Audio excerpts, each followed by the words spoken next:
So I'm gonna try to see if I can open now for questions for you guys to ask me anything.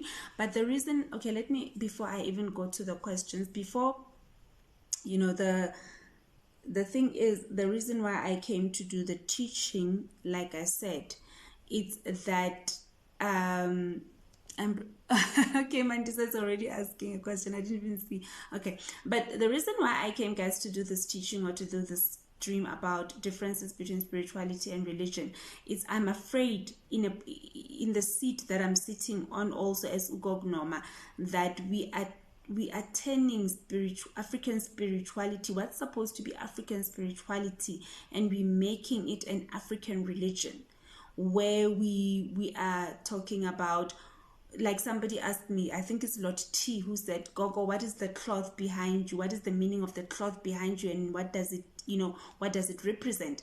And in spirituality, you're supposed to find that out for yourself. It cannot mean the same thing. You don't know why my people gave it to me. You don't. If you, and somebody said, but you have it.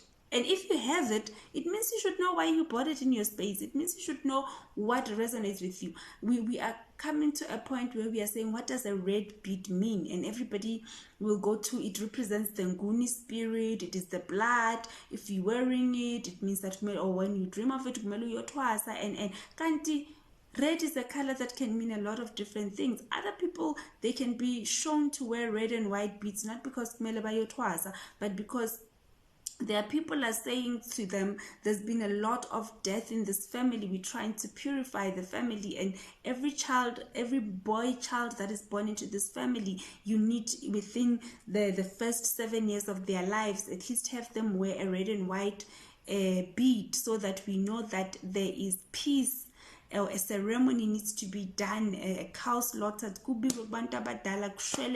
Hey, a boy child is always dying before the age of 5 in this family, and that then becomes the remedy of that family, to say the red and white bead in this family would mean that each and every boy child before the age of 5 must have a red and white bead somewhere in their body in order to appease the ancestors. And so there's many different meanings for one thing. And again, remembering that our ancestors long back did not even have lamabai. They would use the animal skin as they were. So how are we then wanting to just religiously say, when it comes, yes, it is, it is true, because some of the things are really there, but why am I going to make it Gogo Noma's way or no way to say, if kumele uyotwasa, you must dream of amabayi, you must see your gobela, what if me nanje into yami ukuthi I'm going to be sick, and when I get to a place and then I belong and I find healing, and then that's how my process is going to work. So you need to just understand that spirituality is one's own experience with divinity, and sometimes even and when we talk divinity, like I said, we talk God. God is spirit, and we understand that God said, I'm making man in my image. That is from the religious point of view. And if we understand that we are made in God's image, then why are we not understanding that when we dream of Ugogo Umkulu coming in my dream, giving me a message, it's actually, God coming to give me a message? Because I need to be with a familiar face, somebody that I understand, somebody that's going to make me feel relaxed in a dream. I used to dream of my namesake, and I didn't know her. And I would beat her up in my dreams. We would fight. It would be an argument to say, who are you? What do you want? This short, woman coming, lawyer, and because you get defensive, you don't know the person. And hence why maybe dreams are coming with the people that we know, those that we will be comfortable with, is because divinity wants us to be comfortable as message is passed.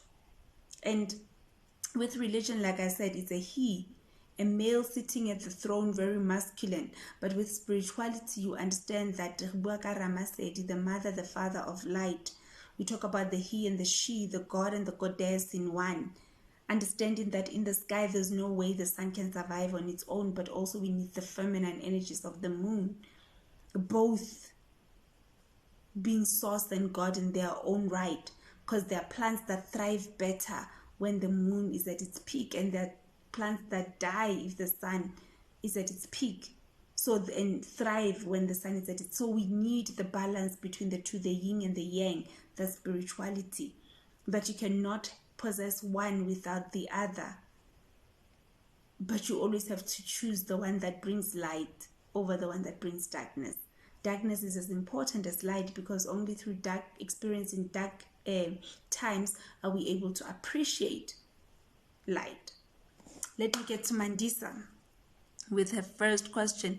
Is there a problem if someone does not identify with any religion but believes in the word? Not at all. That is me, and that is why I'm saying the word that I loved that actually defined this person that you're asking about is omnist. You are finding, you know, not all religions are truth, but all religions have truth in them. So you cannot just identify yourself with one religion or even with any religion sometimes, but you are able to believe that yes, there is a God, and we all believe there is a God. All religions believe in God. They believe in source. They believe in divinity. So it is not a problem at all. It is not wrong. The thing is that with religion, everything is documented, and when things are documented, you tend to read. That's why I'll never move out of the teachings of Christianity or some of the principles that I learned, but there's some that did not resonate with me, and I'm finding resonation maybe in in Judaism. I'm finding something that resonates with me in that department in Islamic religion. So it's always finding what resonates with you. That's spirituality. Spirituality is not saying it's wrong, you know, being told to close the door, for an example. When we pray, close the door, go behind closed doors, pray and call upon your Father who is in heaven. So for me, and heaven in religion being a place far from me, so in spirituality for me, I'm going to close the door. I'm going to sit and talk to my father or my mother, Ramasedi Waka, and I'm not gonna go and seek heaven outside of myself, but I'm going to say, okay, he's in heaven, and heaven is my subconscious mind, that state of mind, and therefore I need to tap into that state of mind to talk to the God within me. So when it comes to spirituality, it's very different. Everything you define on your own, everything you define for yourself. When you talk about the Lord, who is Lord for you, and in what situation are you defining this person? How are you defining heaven for yourself without, you know, talking about a place or whatever? And it's okay for you, it's a place, because that's where you will go, a place where there's green grass, waterfalls, butterflies flying, pink and yellow flowers. That is your heaven. It's good. So spirituality it's not structured. It's about you experiencing divinity.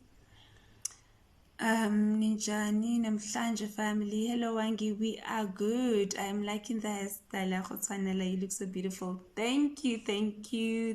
Everybody seems to be liking the hairstyle. Thank you guys. Just that I was never very not even photogenic, but I was never really a person. So yeah. This pictures with me, I actually used to do freehand. Maybe I can find a picture where I was actually having makeup and my freehand and post it on my Instagram and just, you know, do a memory lane kind of a thing. That is true regarding clothes. There oftentimes be supporting messages that one needs. Yeah, one needs it. Exactly. I always tell people that for me, my first cloth that I ever worn, it was the sun. But it wasn't the first cloth that I dreamt about. I dreamt about Injiti. And all these cloths, I wore them even before becoming a Sangoma. And that's why I always say this is not Sangoma cloths. They're ancestral cloths. And therefore you cannot ask me about the meaning from a point of it's a Sangoma or whatever. You need to know what your ancestors are talking about regarding your situation. She really looks beautiful. Hey, thank you so much, guys. Togoza Gogo. Okay, no dreams today. Togoza Gogo. I'll be back. Let me zaza. Togoza, finish them dishes. Do you sometimes pat yourself at the back and say, damn, gay, sharp, and I don't know.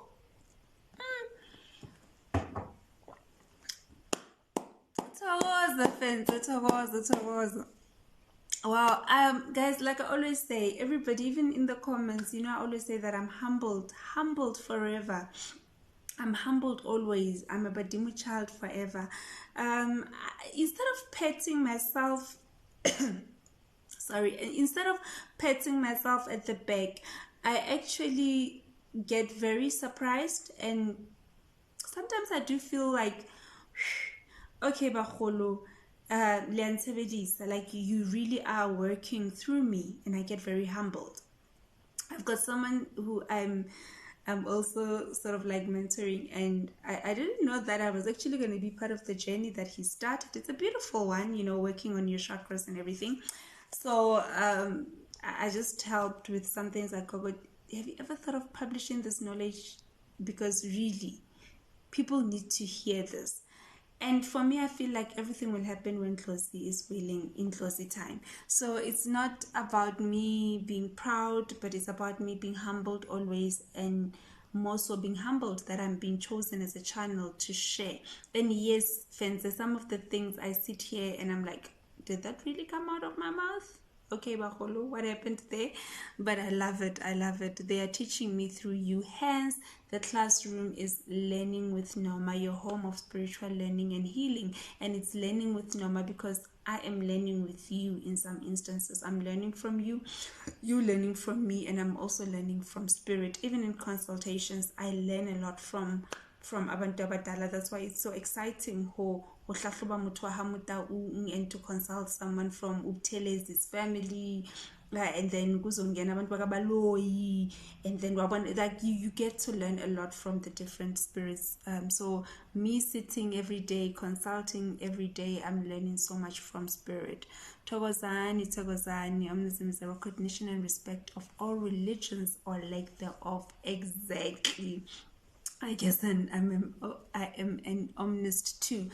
Believe me, I was so excited when I saw the word. I remember it was a post on Instagram from one of the pages that I follow, and they talked, and I spent about an hour just reading up on it. I spent an hour, listening. It was more or less 60 minutes. I just lost time, and I left everything, and I went out of Instagram and I went online and I started researching about this word, and it resonated. Hence I'm saying I'm a spiritualist growing always, but above everything, when somebody asks, because instead of saying I'm an atheist or whatever, you then say I'm an omnist, because I recognize and respect all religions, or even the lack of religion, and I know that there's truth in all religions, but it is to a certain degree. It cannot be all truth. Let's say Ditagoza Gogo Epheleni was rebuked, told it is not umteto wetlozi. We appreciate your divine wisdom, Gogo. Listening to you is a breath of fresh air. Togoza. Yeah, and that's why I'm saying that for me it is a very scary position that I find myself in every day when I hear things like this. I'm rebuked because I'm told it's not umteto wetlozi. When we talk about, and please you can visit my YouTube channel, there's a stream I did about how to find a kobela, and in there I talk a little bit about also what I understand a kobela was, because at the time of recording that video I was not even a kobela myself. Even right now I'm very new in this shoes that I'm wearing of being a kobela. But the one thing that I know is that umthetho wetlozi comes from Tlozi, and we say ephehlweni itlozi liyasikhulumela. That is again the difference that we will find when we now comparing different spirits about isithunywa and maybe itlozi, umuntu okumele ukuthi athwase idlozi liyasikhulumela, and makuthiwa ukobela uzozigobela umthetho wedlozi. So it means each and every dlozi will have its different umtethos. Yes, khona umthetho, uyabona, there's umthetho weshoba. So that means when you are coming ephehlweni and you're going to now utholele lishoba, there will be certain principles as a traditional health practitioner, or as a sangoma, or as inyanga. And if you're doing mguni, or if you're doing basotho as abongaka, wenza ubukhosi from Zulu, wenza ubugqirha from Xhosa, there'll be a certain mthetho weshoba lelo lozoliphatha ukuthi thina njengamagqirha sihamba sicobisa umchaka sibamhlophe and thina njengamandzawo sihamba ngedzumani, you understand. So there'll be different things that are there. They are traditional, they are for that, and umthetho weshoba. But when it comes to idlozi, I always believe the reason why we say idlozi liyasikhulumela is because in my space I might require for you as itwasa to have, for an example, suthutu at certain time, ibutlu ublawu to have it at certain times. But when idlozi lakho liyakhala kudala lomile and it wants to drink the medicine or the food, it wants to eat its food at any time of the day, nje wena mawuzokuthi abogogo basibafikile bafuna ukudla kwabo, you need to stand up, and mina ngizothi don't do that because it's not time. So I really feel, Quintus, that for me, yes, I really am sitting in a position where I'm scared that we are turning even African spirituality into a religion where I'll be telling you that as a Sangoma you cannot walk around at night. What if, there are things that require for you to be out at night? As a Sangoma, I cannot. Many people have asked me to say, have you twassed? Where are your beads? Because it's very rare. Even now, I just, I actually realized once I started that I've got my bead on my neck. This was for a certain individual that came in Dumbeni Namhlanje. And for me, I know what I need to wear, when I need to wear it, and how I need to wear it to help the person that's coming in my space to heal. So because ngisangoma manje kumele ukuthi yonke indawo la ngiyakhona, I've got beads, I've got amabhayi, I've got whatever, because that is how sangomas are supposed to look. Well, I'm not in a religion, I'm a spiritualist, and I will walk the way my people want me to walk, not the way your people want you to walk. If there's anything that, and I think this is going to upset me for the longest time, but I'm one person, I let go, but every time I make an example, I come to it. I saw a video, and that's why I don't discuss cloths, I don't discuss beads, there's certain things that I just don't like going into unless I'm helping you on an individual base. There was a video that was put out, and Mkulu was explaining the black and white beads that he's having, and he was saying that black and white, it means there was dirty ancestors in their family. I was actually working on mine now. I've got a black and white bead, and it has nothing to do with abantu abangcolile in my family. It has nothing to do with I was cleansing Sidimusaka because the and yes, there are certain rituals that needed to be done to cleanse a few, but the bead in itself has nothing to do with that. Yeah, but this one was specific for my own healing. So yeah, I really am afraid that we are turning spirituality into a religion, not even being aware. All religions have their foundation in spirituality and not the other way around, as most people would like to be. Neo, always loved you, Gogo, while we were still a sister. So humble, so down to earth. Makes sense why. Togoza, Neo. And Neo, who is Neo?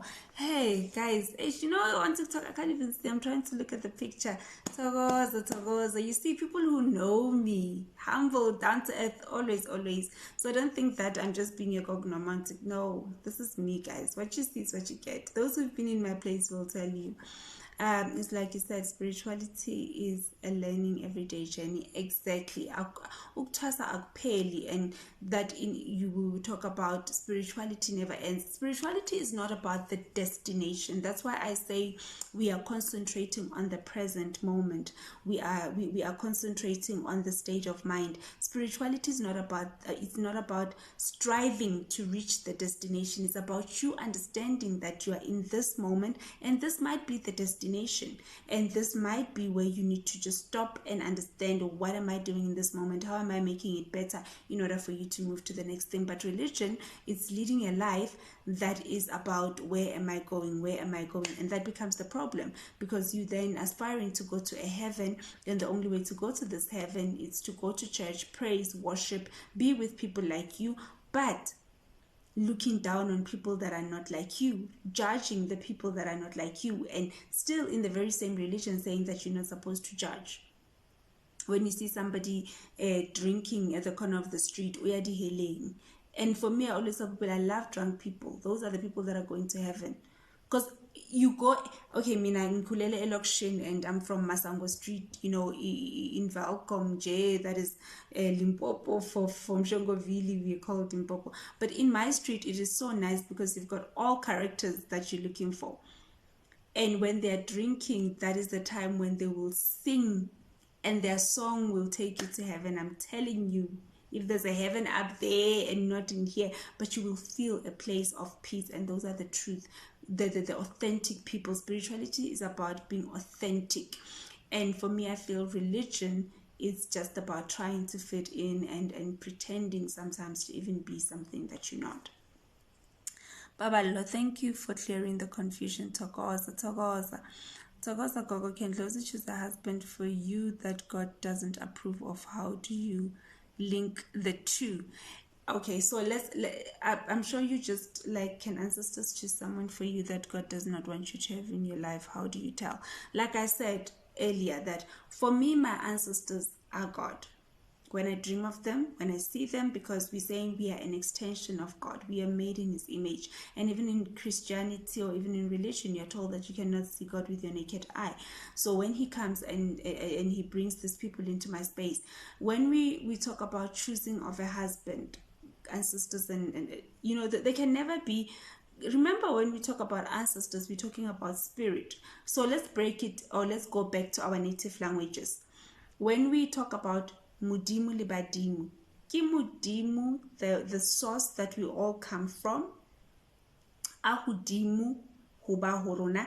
And when we talk about Badimu, ba hutletseng hu Mudimu, those who went back to source. So it means they are one, and there can never be a conflict between the two. When you feel like there's a conflict between your ancestors and God, that's when it's really time for you to look within, because it means, like I said, the God is within you. You are an extension of source. You're an extension of God. And if there is between your ancestors and the spirit that you then refer to or connect to as divinity, you really need to look within yourself and find out why are you feeling like that. But for me, when we talk about Badimu, Bahumudimu, they will always remain messengers of source. So when they come into our space, they are saying nothing to us but the message from source. That is why when things are not going well, you will have a dream, your grandmother showing you this, or even sometimes people, when they come, when you talk about his Kristo or Yini, they would come in the image of those that you know, so that they can calm your spirit and they can give you. Ancestors are messengers from God. And if you feel a disconnect between source and the messenger, then there really needs to be something that is done. I was referring to the way of sitting, Gogo. I'm comfortable crossing my legs. Oh, okay. Okay. So, yeah, when you say crossing your legs, like legs on top of each other, all right, yeah, so those are some of the things. And remember, even with us as Africans, we need to remember we've got our own I'll say things that fall under superstition in such, if you want to put it in that bracket. But what is believed, when you're not supposed to cross your legs, because then it's sort of like your things they would tell you, do not cross your legs. You know, your things will cross. Even when you are holding things in your hands, you are believed that you're not supposed to give people things like this, because but when you look at the crossing of legs, now I'm coming back, and I'm going to show you how our ancestors were really, I'll say, brilliant. When you look at us in the hospital, as Sister Noma, when you come and you've got DVT, the first thing I'm going to tell you is do not cross your legs, because you're actually preventing flow of blood. So there were certain things that they gave their own explanations to, but they will then, you know, be about you taking care of yourself as a person. So the crossing of legs, even as a lady, you'd be told to sit with your legs together, not crossed. And when now you come and you study and you become I'll say all intelligent and clever with Western education, as you would want to classify, you understand that our ancestors understood anatomy and physiology very well. So the crossing of leg, it was always about, you're going to get DVT, your legs are going to be swollen, and so mostly we need your legs. You're walking, you go, so if you get sick bottom down, then there are certain things that you cannot do. And that is just, the rationale for me after I put everything together with my knowledge. Sky says, hello, Beline. Hello, Beline. Beline is in the house. It makes me happy when you say, in this journey of becoming a Kobela. Hate to say I told you so. Mandisa, Tokoza. Yes, in this journey of becoming a Kobela, guys. There's nothing I can say. There's nothing I can do. I mean, the minute you welcome people in your space, then you just know that you've gone on to the other side. And for me, I believe it will always be becoming, because even today I'm still saying that I'm becoming a healer in every day.